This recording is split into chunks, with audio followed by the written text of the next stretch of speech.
Pregnancy ৭ম মাসে এসেও আমি আগে যেরকম সংসারের সমস্ত কাজ করতাম এখনও কিন্তু সংসারের সব কাজই করি।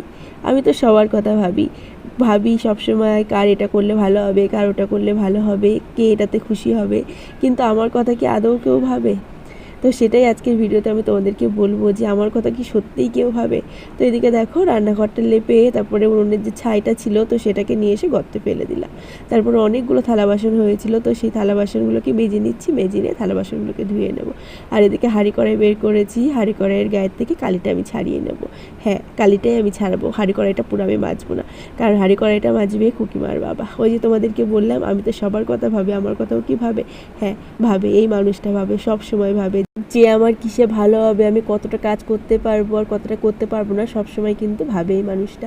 তো এদিকে দেখো আমি হাঁড়ি কড়াইয়ের গায়ের থেকে কালি ছাড়িয়ে রেখেছিলাম আর কুকিমার বাবা এখন হাঁড়ি কড়াইগুলোকে মেজে নিচ্ছে।